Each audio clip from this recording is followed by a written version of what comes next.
What is happening, y'all? Cowboy here, and today we're going to be talking about Crimson Desert. So I recently had a chance to attend a preview event out in LA. Pretty cool event, all in all. Had a chance to go hands-on with the game in the morning for about 4 hours. They dropped us into the game right at the very start, so played through the opening sequence, the tutorial, and then we were allowed to just pretty much do whatever we wanted. So the entire first realm, first zone, whatever you want to call it, we were able to explore. And then we took a break. I got to hit somebody with an axe, which was super cool. And then from there, I got to drop into a late game snippet, taking a look at kind of how the game plays when you have a bunch of different abilities, when you have the dragon, the mech, the other characters, and get a feel for what it looks like in the later stages. And so I got a lot to talk about. Usually with these events, you might get to play something for 30 minutes, 60 minutes. It's rare that I have a chance to go more than 4 hours hands-on with something in a preview opportunity. And even then, if I had to describe it in one word, it would probably be overwhelming, just because there's so much going on with this game that even in that opening 4 hours I still feel like I've barely scratched the surface. So in terms of what order I want to talk about stuff, I figured the best way to do this would be to just approach it similarly to how I do reviews. And so with that in mind, let's jump in and talk about the gameplay, because there is a ton to discuss. And the first thing I want to talk about is just the raw combat gameplay, because we've seen a lot of it. I've had a lot of people asking about the controls and, whether it's easy to do or hard to do or what the case is. So let's discuss. So at a basic level, the combat's actually pretty simple. We have like a light attack, we have a heavy attack, we have a block and a parry, and then we have a dodge.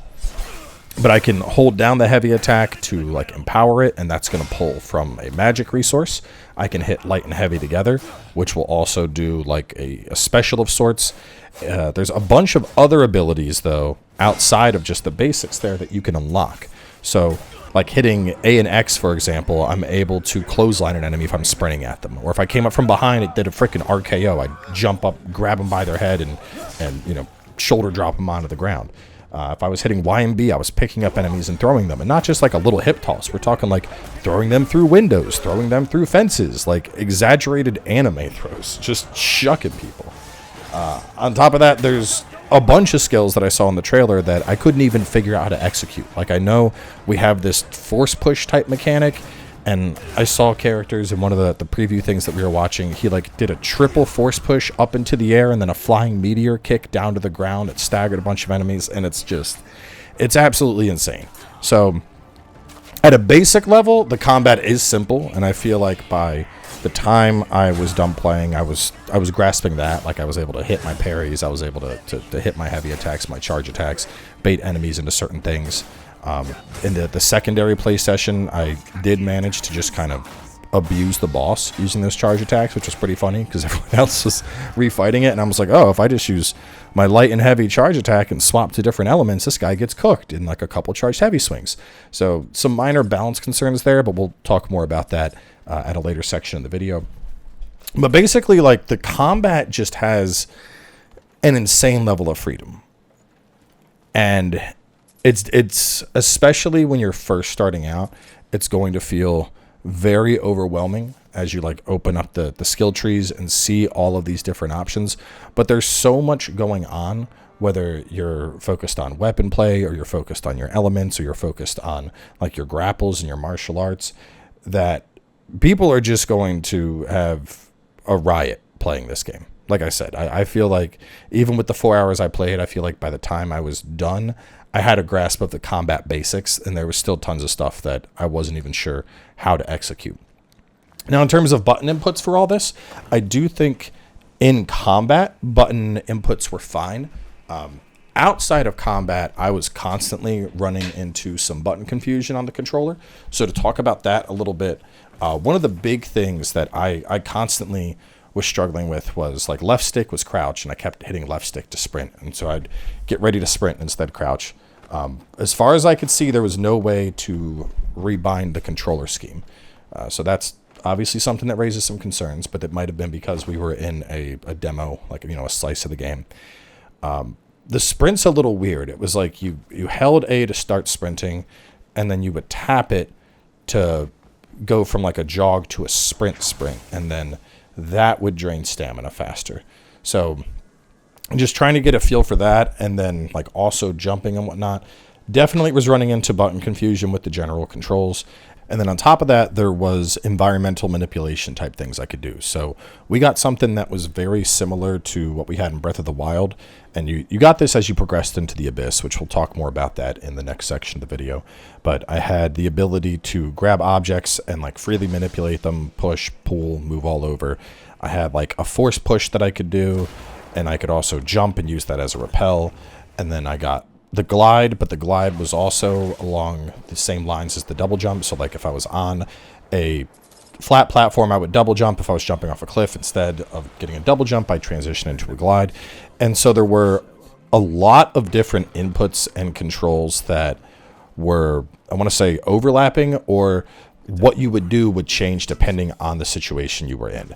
And so I definitely think the control scheme for the game is going to be one of the hardest things for people to pick up and run with. And even myself, as I was playing through, after about the first hour, one of my first thoughts was like, maybe I play this with mouse and keyboard. Like, there's so many different inputs going on that might be easier. And I tried to pick that up, and there just really wasn't enough time to like try and make that transition. And then on top of that, the mouse and the keyboard were actually like really tight against the setup. They put some crazy straps on all the cables, so I could barely adjust that, and was like, screw it, I'm just going to go back to controller and try and learn what I can with this control scheme and try and work with it. But yeah, the control scheme is absolutely going to be a learning curve. I think that's going to be one of the biggest things that people are going to struggle with here. Moving on, though, to talk about gameplay just out in the world, like emergent world options, because that's one of the things that really blew me away, because this was like an MMO level of activities that have been shoved into a single player game. And just to give you like the Cliff Notes version of my first trip to town, I showed up to town, there was like a cat meowing, I picked up the cat, suddenly I'm just carrying this cat around on my arm and petting it and shit. I found out after the fact I could apparently raise the companion level of the cat up, and then it would just loot corpses for me after I killed enemies, which is crazy to hear. I wandered into some bar, got into an arm wrestling competition with some guy that seemed like he was kind of drunk. He actually ended up being pretty cool. After that, wandered outside. There was some kid in the street that wanted me to play rock, paper, scissors, so I got into a rock, paper, scissors battle with the kid. After that, some lady had a cat stuck up on a roof, so I jumped up on the roof to rescue some lady's cat. Another lady, her husband was faking being injured. I had to help clean their chimney. From there, I got an item, and then I finally went and like started progressing what the main quest was. So this was all just stuff that was in the town that I stumbled onto. And then on top of that, the way the main story progressed, so I had like a marker to go give a beggar a coin. I gave the beggar a coin, he vanished, but suddenly there was like a sewer that was highlighted. So I go down into the sewer, and then there was a princess that needed rescued, and I'm like, this is out of place. So I rescued the princess. That gave me some key.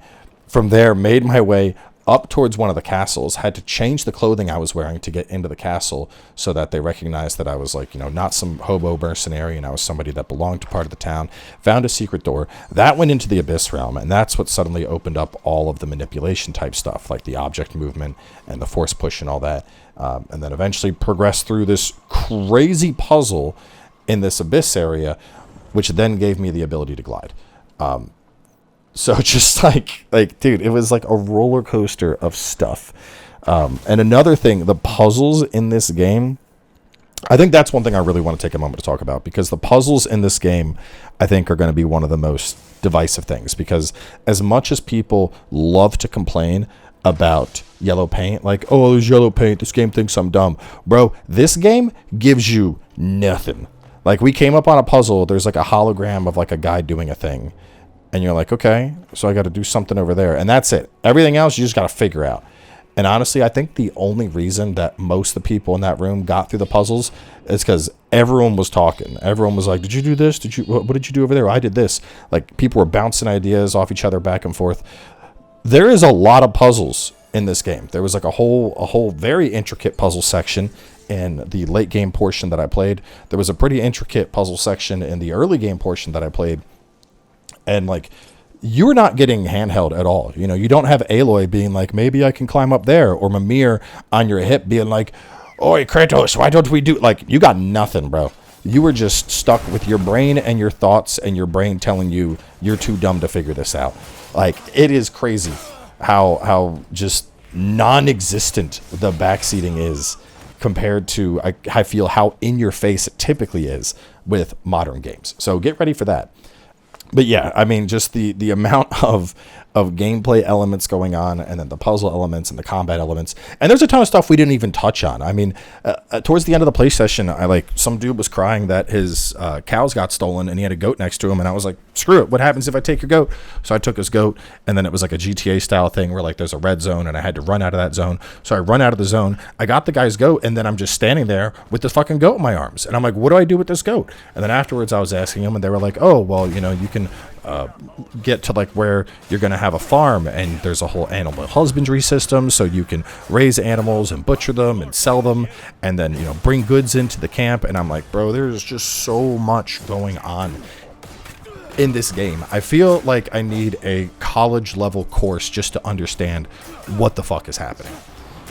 So honestly, both good and bad, because like I can tell you right now, this game is going to be overwhelming the fuck out of some people. At the same time, if you are looking for the type of RPG where the game is like, hey, would you like to spend the next 100 to 200 hours of your life in this world? Yeah, you've probably found it, because there is just an insane amount of stuff in the gameplay elements of this game that it's going to have available.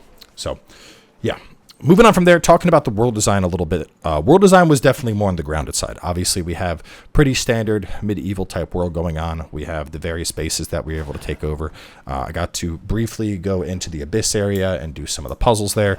Fast travel was unlocked via points in the Abyss. So from what I was able to grasp, we would like do an Abyss section, and then that is going to give us a fast travel, and then we could fast travel to that and then drop back into the overworld from there. I wasn't completely clear on it, but it seemed like the Abyss was basically just like way up in the sky. That's kind of what I was able to gather, but there was like warping and portals and all sorts of shit going on, and I wasn't fully clear on utilizing the fast travel in the Abyss to get around in the world. But that's it kind of comes with territory with these preview events, because you don't typically have the time to get a 100% grasp of everything that's going on. You're kind of just flying by the edge of your seat. But so there is a fast travel type system. It is something that you have to unlock as you progress. In general, though, the world design with like going through zones and then capturing forts and whatnot seemed like it would be pretty cool. I tried to ride way on out into the distance to do a bounty mission that I had, and unfortunately I hit an invisible wall, which afterwards they were like, well, we gave you the entire first area to explore, but we didn't want people going beyond that. Which does make me think that there is potential for like crazy loot you might be able to find if you're just free exploring and running out in the world.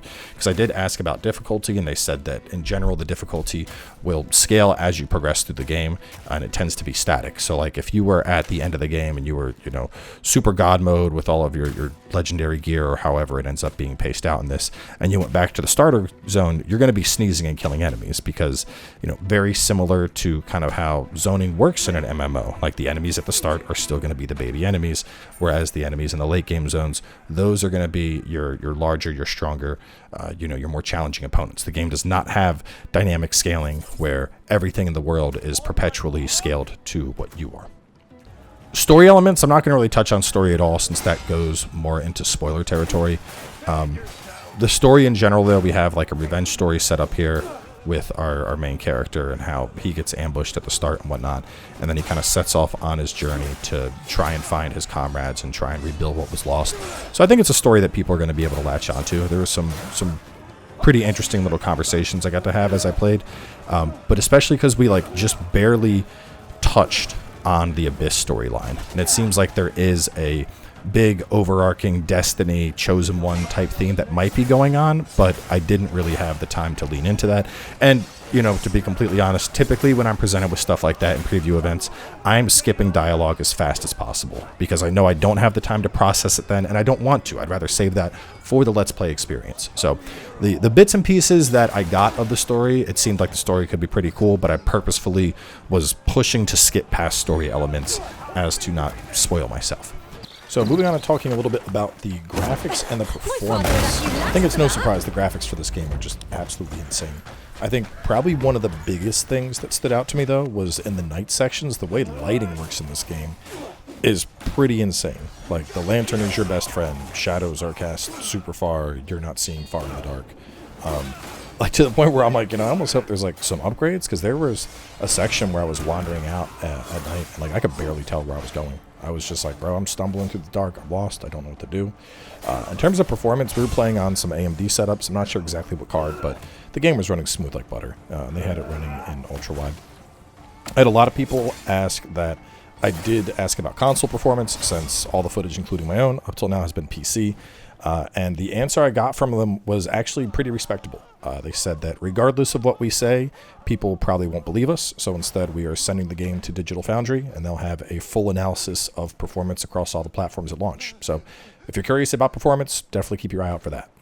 Moving on to talk about audio a little bit. This is an area I didn't really get to evaluate as much as I would have liked, mainly because of the type of environment we were in. You know, we're talking about 30 plus creators all in a space playing the game at the same time. There's a lot of background noise, a lot of discussions, a lot of chatter. So you don't really get to like close your eyes, take in the ambiance of the world, really appreciate the music the same way you would when you're like playing by yourself, you know, surround sound headphones, all that stuff. But from what I did play, at least, the audio effects on combat and whatnot were all very crisp. Like the parry sounds lined up when you would parry. The attacks in particular sounded really good, especially some of like the executes. Like stuff sounded visceral. So that is something that I always look forward to, because I feel like sound design in combat is a huge part. You know, imagine playing like, you know, take your pick, playing Kazan, but if the game's muted, it's just not the same. And so I do think the combat sounds, at least, that's where, you know, sound was obviously elevated, and I was able to really take a moment and kind of appreciate that. But yeah, early on, at least, the audio design seems like it'll be solid. Didn't really get to experience all that much of the music, so that's something that we'll have to wait for launch. Now, in terms of length, how long is this game supposed to be? And the main takeaway I got was that it is huge. I couldn't tease a specific hour out of them, but talking about the game and general progression and how things work, and especially in regards to like unlocking stuff, because I know a lot of people want to know, okay, when do I get, you know, when does the base get up and running? When do I get the other characters? When do I get like the mech, the dragon, and all that stuff? And he said that all of the progression stuff like that is tied into the main story. But the main story is very much just a slice of the world, and all the different things that you're able to do in the world, the side adventures, the puzzles, the exploration, the various relics and whatnot that you can find. That's where the meat and potatoes are. And so one of the examples I brought up is like, you know, thinking about God of War Ragnarok. You go through a solid, very solid chunk of Ragnarok, probably more than 2/3 of it, before you get the spear, and you're able to work the spear into your combat kit. And I was like, by comparison, you know, how is the progression of the world in this game? And I couldn't really get a straight answer, because I didn't want to give like a total length type thing. Basically what it was described was that the campaign was going to be smaller, significantly so, than the amount of raw content the game has. So almost like the inverse, where if you think of the campaign might encompass a quarter or a third of the entire game. But then when you look at all the activities you can do, all the bounties you can do, the bases you can take, the treasures you can find, the relics, that's where all the content really is. And so they're really pushing kind of just a free-form adventure, where like there is a campaign that you can follow if you want to just, you know, stay on the path and burn through it. But if you want to dig deep and really do everything that's available, there is going to be a 100+ hour journey for the players that are looking for that. And, you know, it's something that I'm excited for, but I'm also cautious for at the same time, just because, you know, it is very easy to get overwhelmed with how much content a game has and then hit a burnout point. But from what I've played, the content seems diverse and well thought out enough that I don't think I'll hit that burnout point. But it is still something that I'm going into being cautious about. So final thoughts after experiencing everything. I am going in now cautiously optimistic. I think everything that I saw of this game and marketing for the game and everything they were talking about, it did feel like a fever dream. You know, you're telling me you got this giant open world game with bases and activities and dragons and mechs and magic and all this shit going on. And I think a lot of people's question has been, you know, what's the catch? Because you're selling me too much good shit here. What is the catch? Is the animation sloppy? Is the performance bad? Like, there has to be something bad. And, you know, I honestly hate that we kind of gotten to that point in gaming where it's like, every time there's something that looks like it's going to be amazing, we're like, well, there's got to be something wrong with it, you know. Everything shits its pants in one way or another these days. What's the stinky situation with this one?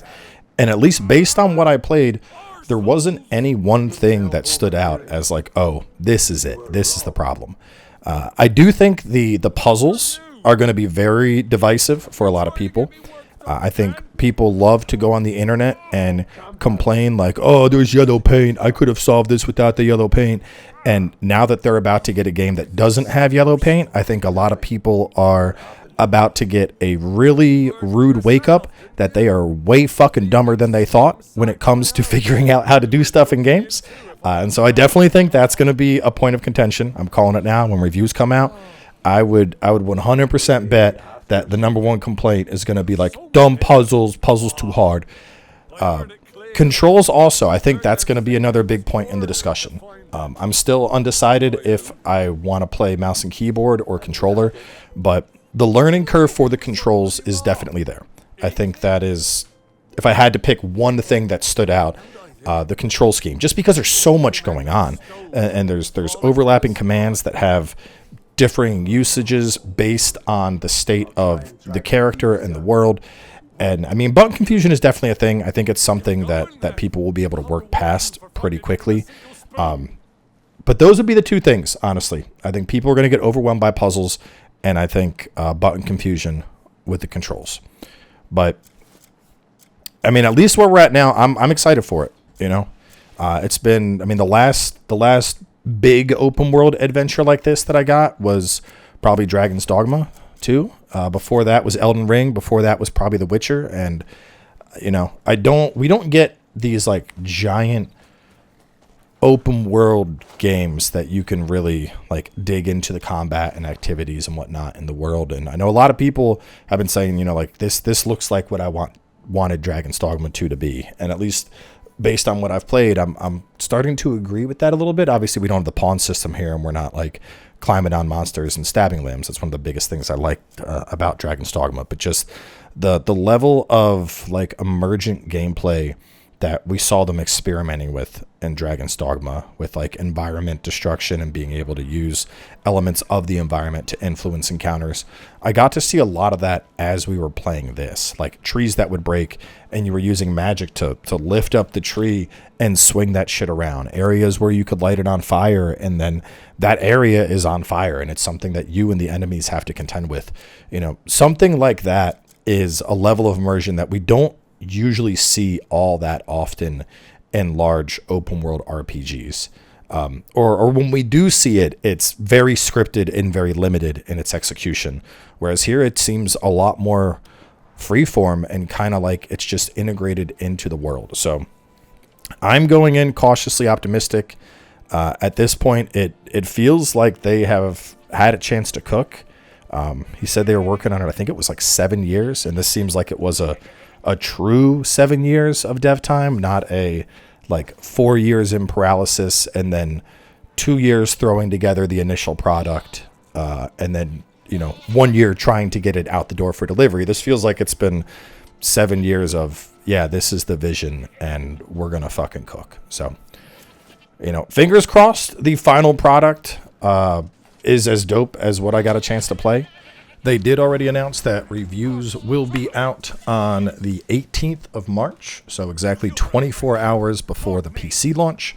I will be reviewing the game, and I will be reviewing it on PC. So for a better idea of the full experience, make sure to swing back by, and yeah, I'll have a full review for y'all then.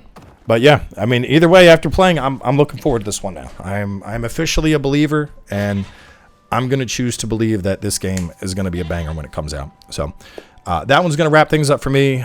Let me know if y'all got any questions down in the comments below. I know there was a lot to cover, so I hopefully didn't forget anything. But like I said, overwhelming is probably still the number one word that comes to mind, because there's just so much to discuss when it comes to this game that I'm sure some stuff slipped through the cracks.